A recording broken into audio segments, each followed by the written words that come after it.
बिस्मिल्लाहिर्रहमानिर्रहीम। अस्सलामु अलैकुम नाज़रीन इकराम, आज इमरान खान साहब के एक बयान के बाद से पूरे मुल्क में एक नई बहस का आगाज़ हो चुका है।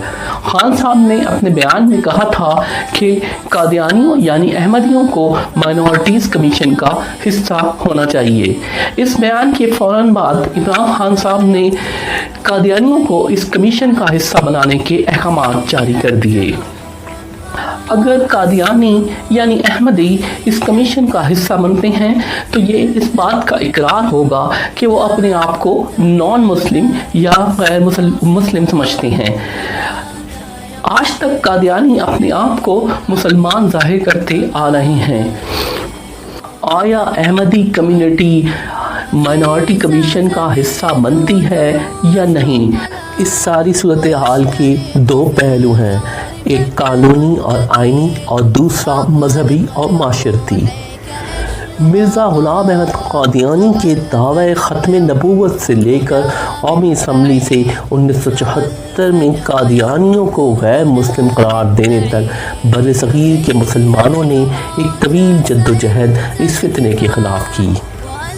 चुनांचा सितंबर 1974 को दूसरी आइनी तरमीम के ज़रिए आईन पाकिस्तान के आर्टिकल 230 में तरमीम करके कादियानियों को गैर मुस्लिम करार दे दिया गया।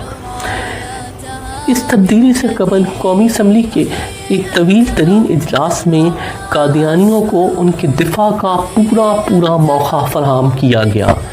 कार्रवाई के दौरान टर्निंग पॉइंट उस वक्त आया जब कादियानियों की खलीफा ने यह तस्लीम किया कि कादियानी अपने अलावा तमाम मुसलमानों को गैर मुस्लिम तस्वुर करते हैं, लेकिन कादियानी कम्युनिटी ने आज तक इस फैसले को खुले दिल से तस्लीम नहीं किया। वो शायर इस्लाम और इस्लामी अलामात को मुसलसल इस्तेमाल करते रहे, जिसके तदारक के लिए 1984 में जनरल ज़िया-उल हक़ के दौरे हुकूमत में पाकिस्तान पेनल कोड यानी ताज़ीरात पाकिस्तान में तरमीम करके 298 और 298 की क्लासेस शामिल की गईं। दफ़ा 298 के तहत कादियानी किसी भी औरत के लिए उम्मुल मोमिनीन का लफ्ज़ इस्तेमाल नहीं कर सकते। इसी तरह सहाबी का लफ्ज़ हुज़ूर सल्लल्लाहु अलैहि वसल्लम के असहाबे रसूल के अलावा किसी के लिए भी इस्तेमाल नहीं किया जा सकता। खलीफा का लफ्ज़ भी इस्तेमाल करना ममनू है।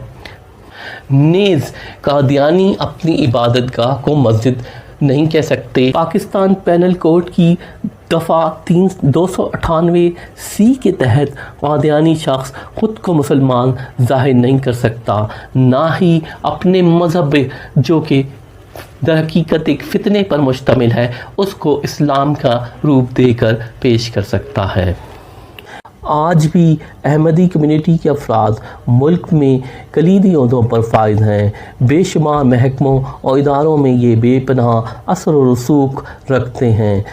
अगर ये कम्युनिटी अक़लियती स्टेटस कबूल कर लेती है तो क्यों इनके लिए कौमी असम्बली और सूबाई असम्बली का हिस्सा बनने का दरवाज़ा भी खुल जाता है। असम्बलियों में पहुंचकर ये सेकुलर और लादीन अनासर की मदद और बैरून मुल्क अपने हमदर्दों की हिमायत से कानून में तरमीम और मज़ीद रियायतें हासिल करने का मौका पा सकेंगे। इसमें तो कोई दो राय नहीं हो सकती कि अगर कादियानी अक़लियती कमीशन का हिस्सा बनते हैं तो दर हकीकत दूसरे अल्फाज में अपने आप को गैर मुस्लिम तस्लीम कर रहे हैं।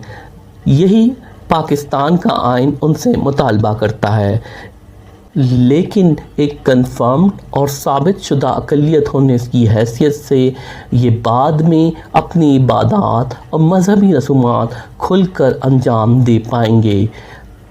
इतने सारे कवानीन की भरमार के बावजूद जब रियासत इनको तबलीगी सरगर्मियों और उनकी जानिब से शायर इस्लाम के इस्तेमाल को रोकने में मुकम्मल नाकाम रही है तो अंदाज़ा किया जा सकता है कि अक़लियती हैसियत हासिल करने के बाद ये तबका मुल्क के اسلامی تشخص کے لیے کتنا بڑا خطرہ ثابت ہوگا۔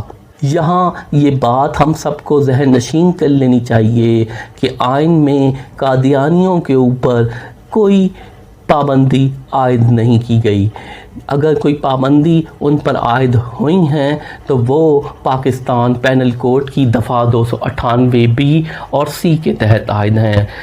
اگر احمدی کمیونٹی اقلیتی کمیشن کا حصہ بنتی ہے تو یہ حکومت اور پاکستان کی تمام سیاسی جماعتوں کی ذمہ داری ہوگی کہ وہ قوانین جو امتناع قادیانیت سے متعلق ہیں ان کو آئین پاکستان کا حصہ بنایا جائے، یعنی پاکستان پینل کوڈ کی دفعہ 298 بی اور سی کو آئین پاکستان کا حصہ بنایا جائے۔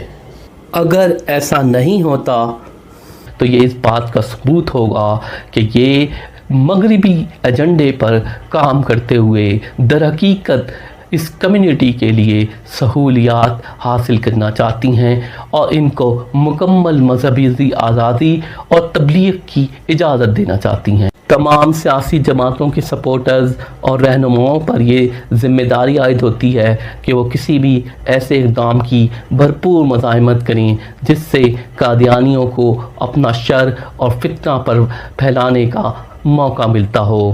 معاشرے کو اس شر اور فتنے سے محفوظ رکھنا ہم سب کی اخلاقی اور مذہبی ذمہ داری ہے۔